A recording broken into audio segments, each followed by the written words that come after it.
If you can walk away from anything, but cannot stay with one uncomfortable feeling, are you free? Imagine that no one can tell you what to do. You have enough money to leave any job. You can end any relationship, refuse any demand, and begin again whenever you want. Would your mind finally rest? Or would it soon find another person, duty, or limit to resist? Many of us believe freedom means removing everything that can stop us. Yet some people gain more money, power, and choice, and become even more restless. The door is open, but the mind is still running. That is because we may not be searching only for freedom. We may be demanding a life in which nothing happens without our permission. And that is not freedom, it is control. This episode asks a more difficult question. What if the force controlling you is the part of your own mind that refuses ever to be stopped? Freedom and control can sound identical until life says no. Freedom says, I can meet this moment clearly and choose my response. Control says, this moment must change before I can feel safe.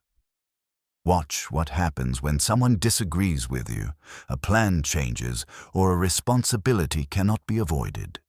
Can you pause and respond? Or does the mind immediately say, they are controlling me, I am losing power, I need to escape? Some limits are harmful. Abuse, coercion, and danger require protection, boundaries, or departure. But not every unwanted moment is a prison. If compromise always feels like defeat, waiting feels like humiliation, and every no feels like an attack, you are not only protecting your freedom, you are protecting an identity that must never feel powerless. Then the real demand is no longer, let me be free. It is, never let life be stronger than me. This pattern hides inside ordinary decisions. A job becomes difficult, and we leave before asking whether we are facing harm or the discomfort of growth. A relationship asks for honesty, patience, or compromise, and the mind calls the request a cage. A commitment becomes repetitive, and suddenly a new city, partner, career, or identity appears to be the answer. Leaving can be wise. But when leaving becomes our automatic answer to discomfort, the freedom to walk away becomes the inability to stay. We think we are choosing. In fact, we may be obeying every wave of boredom, anger, fear, and disappointment. The scenery changes. The reaction does not. More options only give the restless mind more directions in which to run. So ask yourself, when I move, am I responding to reality or escaping a feeling? Until we can see that difference, every open road may carry the same invisible prison. Sun Wukong did not begin by wanting to rule heaven. He wanted freedom from death, humiliation, and anyone who could make him feel small. After years of training, he gained extraordinary power. He could transform his body, cross vast distances in one leap, defeat armies, and outwit the gods. But power did not calm his fear of being beneath someone else. It gave that fear a weapon. When heaven appointed him Bimawan, a minor keeper of the celestial horses, Wukong discovered that the title he had proudly accepted was an insult. He returned to Flower Fruit Mountain and declared himself the great sage equal to heaven. Notice the word equal. He did not only want independence, he needed a universe in which no one stood above him. Heaven then invited him back and formally recognized the title. Wukong appeared to have won. But one invitation would soon reveal that nothing inside him had changed. Heaven gave Wukong a residence among the immortals and placed him in charge of the Peach Garden. No chain held him. No guard followed him. His new title sounded magnificent, but it carried no real authority. Heaven had not honored his demand. It had found a more elegant way to keep him quiet. Then the Queen Mother prepared her peach banquet for the greatest immortals in heaven. Wukong asked who had been invited. His name was not on the list. In one moment, the entire performance collapsed. He had been given a place in heaven, but not the place he believed he deserved. The exclusion touched the same wound the new title had covered, the fear of being insignificant. This time, Wukong did not simply leave. If heaven would not confirm his greatness, he would force heaven to feel his power. What happened next looked like freedom from authority. It was actually obedience to a wounded identity. Wukong uttered the peaches he had been assigned to protect. He entered the banquet hall before the guests arrived and drank the wine prepared for the gods. Then he broke into Laozi's palace and swallowed the elixir of immortality. By morning, one exclusion had become a challenge to all of heaven. Wukong returned to Flower Fruit Mountain, knowing an army would follow. When it came, he defeated one wave after another. Each victory seemed to prove the same belief. If I am powerful enough, no action will have consequences. No authority can contain me. No one can make me feel small again. But Wukong knew only what he was fighting against. He had never asked what his freedom was for. He could break every rule before him, yet he had no destination beyond the next act of defiance. When resistance becomes an identity, peace feels empty, because without an enemy, that identity does not know how to exist. Heaven finally captured Wukong. But blades could not cut him, fire could not burn him, even the methods used to destroy immortals failed. Laozi sealed him inside the 8 trigrams furnace. 49 days later, Wukong broke out alive. The flames had not destroyed him. They had hardened his body and given him fiery golden eyes. Now almost nothing could stop him. And still, he was not free. He stormed through the celestial palace while the gods retreated. Every victory produced another opponent, another gate, another reason to fight. There was no peace behind the next defeated army. This is the trap of power. It can remove an obstacle without removing the mind that needs obstacles to feel alive. Wukong had mastered transformation, distance, weapons, and survival. He had not mastered the impulse that turned frustration into war. When heaven had exhausted every form of force, the Buddha was asked to intervene. The Buddha did not bring a larger army. He asked Wukong one question: "Why do you believe you should rule heaven?" Wukong listed his powers, his transformations, and his immortality. He could travel 108,000 li in a single somersault. Why should anyone stand above him? The Buddha offered a simple challenge: "Leave the palm of my hand." Wukong laughed and leaped. He flew until he found 5 pillars at what seemed to be the edge of the universe. To prove how far he had gone, he left his mark there and returned to claim the throne. The Buddha raised one hand. On one of his fingers was the mark Wukong had left at the edge of existence. He had crossed an unimaginable distance without leaving the Buddha's palm. His body had gone far. His mind had gone nowhere. Then the hand began to close. The Buddha's 5 fingers became the 5 elements mountain, pinning Wukong beneath it. The monkey who had crossed oceans, invaded heaven, survived the furnace, and defeated celestial armies could no longer move. But the mountain did not create his imprisonment. It revealed it. Long before his body was trapped, Wukong had been unable to step outside his craving to dominate.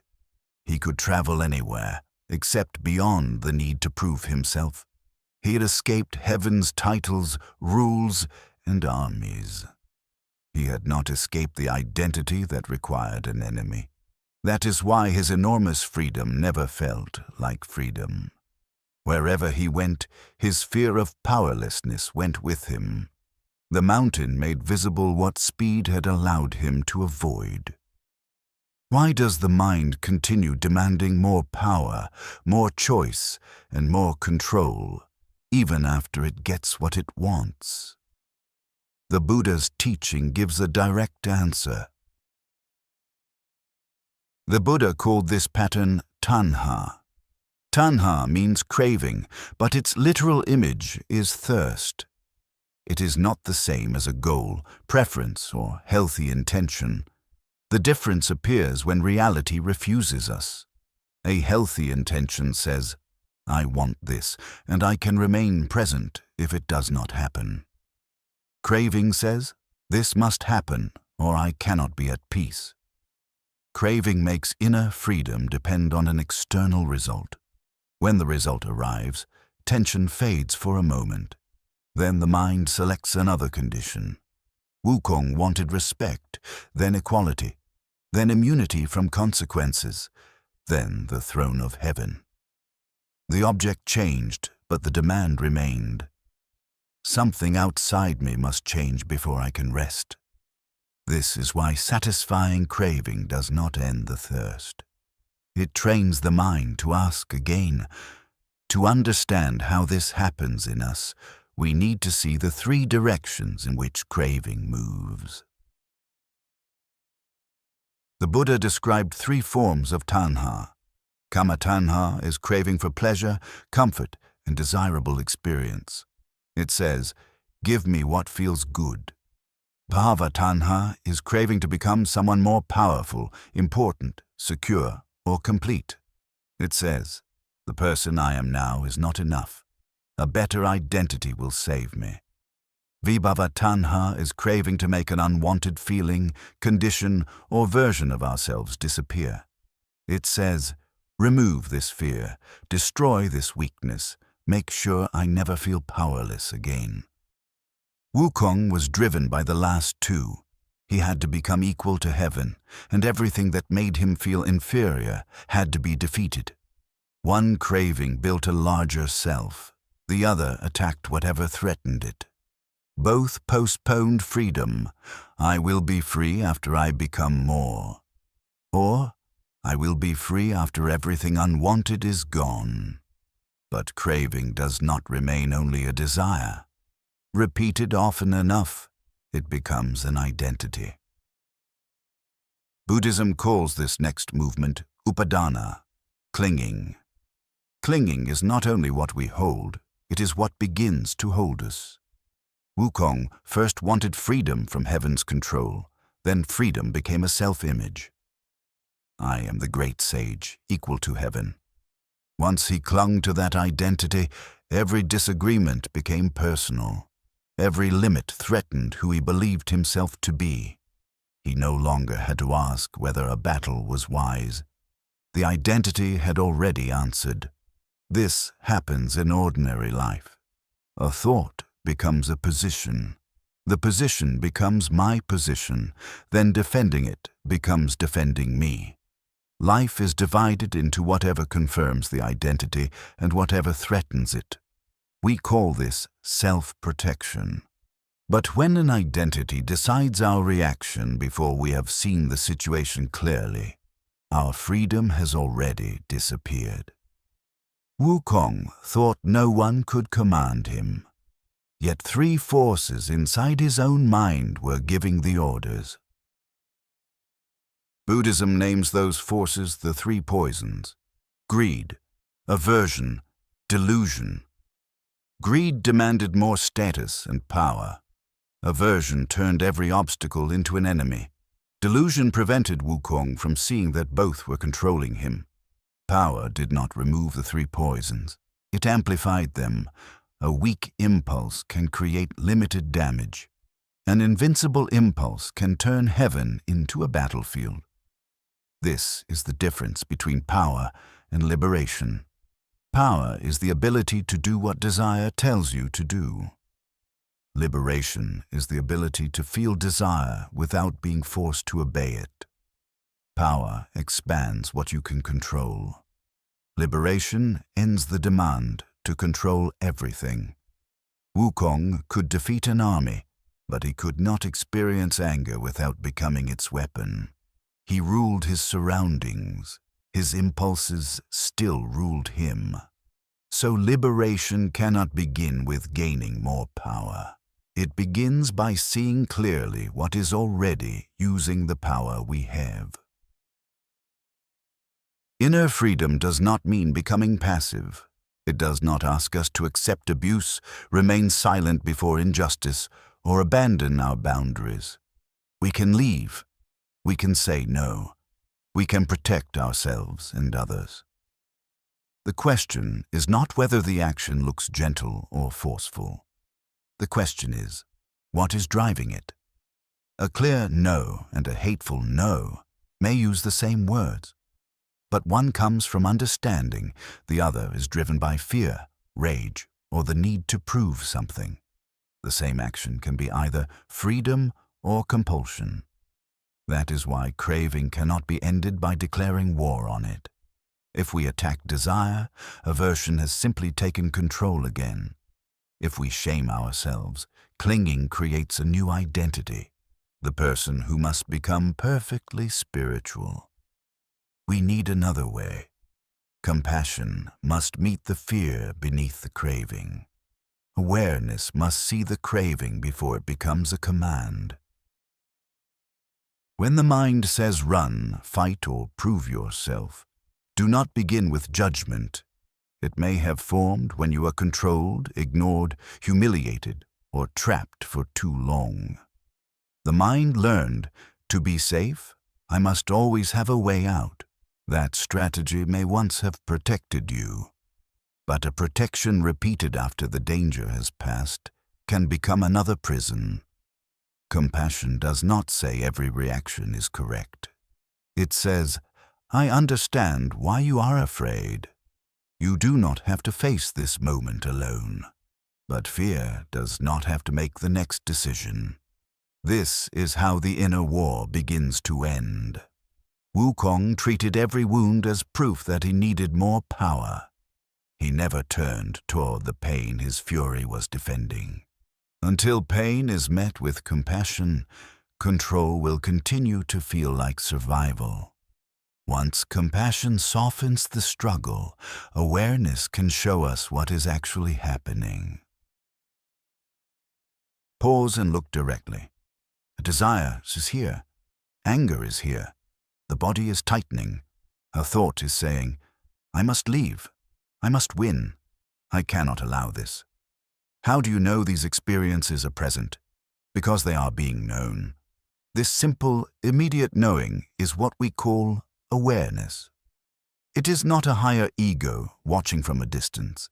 It is not a permanent self or a special state you must create. It is already present whenever a thought, emotion, or sensation is known. Instead of saying, I am angry, notice, anger is here and anger is being known. Instead of accepting I am trapped as fact, notice, a thought says, I am trapped, and that thought is being known. Awareness does not erase the experience. It reveals that the experience is changing and does not have to become an order. Now we can investigate rather than react.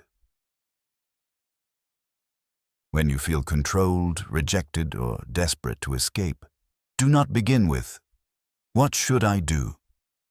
First ask, what actually happened? State the event in one sentence without interpretation. They rejected my proposal.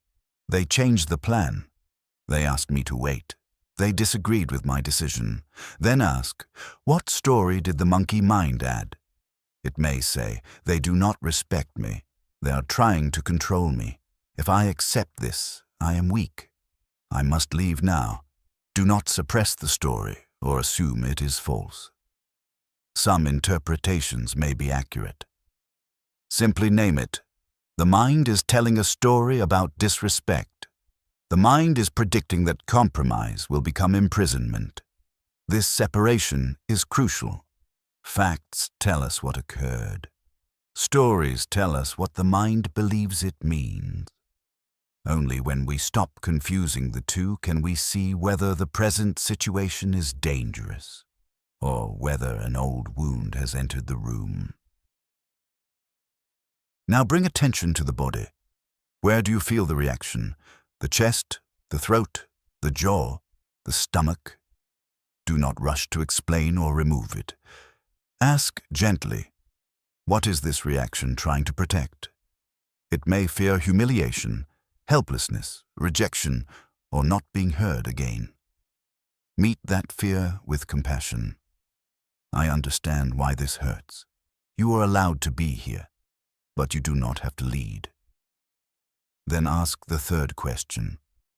What is aware of the event, the story, and this feeling? Do not answer with another thought. Notice directly. The event is known. The story is known. The sensation is known. Even the urge to react is known. Rest in that simple knowing for 3 breaths. Do not turn awareness into a new identity or something to possess. Awareness is not another character in the story. It is the clear space in which the whole story is being seen. Only now ask, what is the wisest action available? The answer will not always be to stay. Sometimes clarity sets a firm boundary. Sometimes it leaves a harmful situation. Sometimes it accepts a limit that cannot be changed. Sometimes it speaks directly. Sometimes it waits until anger is no longer choosing the words. Awareness does not give everyone the same behavior. It restores the capacity to respond instead of react. You can want something without being owned by the wanting. You can feel fear without allowing fear to select your direction. You can feel anger without turning another person into an enemy. Wukong believed freedom always meant moving farther, rising higher, and becoming stronger. Awareness reveals a deeper freedom. An impulse can arise without becoming a command. This does not make action weak. It makes action precise. You stop fighting every limit and begin seeing which limits require action and which are, revealing something you are finally ready to understand. Beneath the 5 elements mountain, Wukong could no longer run farther, fight harder, or rise higher. The mountain stopped his body, but it also interrupted the pattern that had been controlling his life. We meet this same moment whenever life says no. A person we cannot change, an outcome we cannot force, a limit we cannot escape. Before changing the job, relationship, plan, or place, pause and ask, am I moving from clarity, or am I escaping a feeling I've never allowed myself to meet? This does not mean you must stay. It reveals whether you are leaving freely or carrying the same prison into a new life. True freedom is not life always saying yes. It is the ability to remain present when life says no, and still choose clearly. A thought can arise without becoming a command. Fear can arise without becoming flight.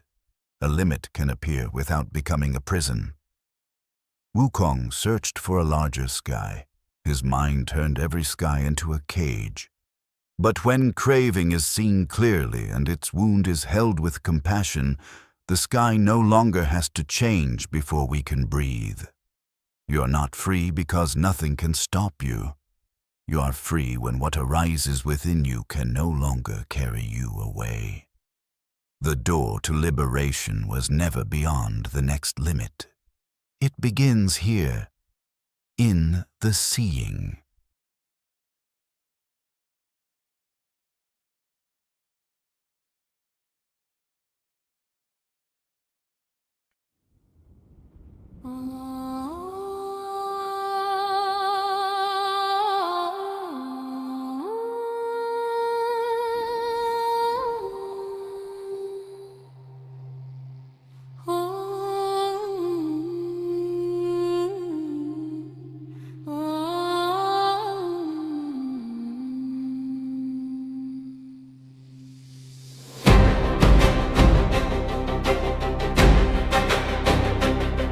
The door stands open, cool wind fills the hall, yet still our feet keep circling the floor. We called it freedom, no one saying no. No way, no walls, no hand upon the door. New roads beneath us, new skies overhead. We changed the world, but could not leave ourselves. And every night, beneath the open blue, the ache we fled was waiting for us too. What if the road was never holding us? What if the cage was fear of feeling smart? The sky within was never locked away. No border touched it, no wall could close it in. Freedom is not making life obey. It is the space that lets this moment in. Fear can arise without becoming flight. Longing can speak without becoming law. When life says no, we do not lose the sky. We turn within and find no cage at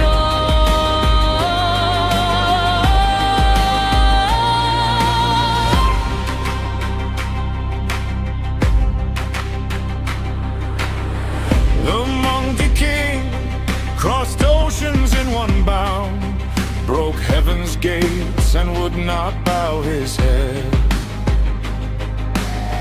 He stole the peaches, drank immortal wine, walked through the furnace glowing fierce and red.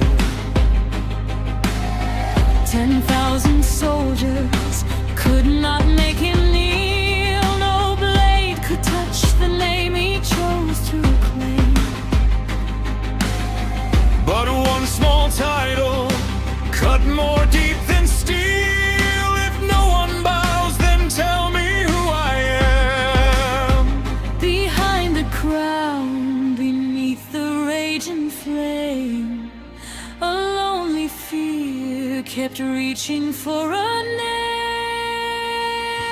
The sky within was never locked away. No border touched it, no wall could close it in. Freedom is not making life obey. It is the space that lets this moment in. Fear can arise without becoming flight. Longing can speak without becoming law. When life says no, we do not lose the sky. We turn within and find no cage at all.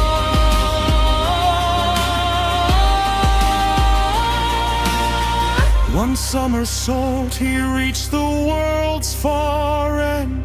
5 pillars split the clouds, he carved his name. But when the boundless hand began to close, he saw he'd never left the Buddha's palm. The mountain fell, the open road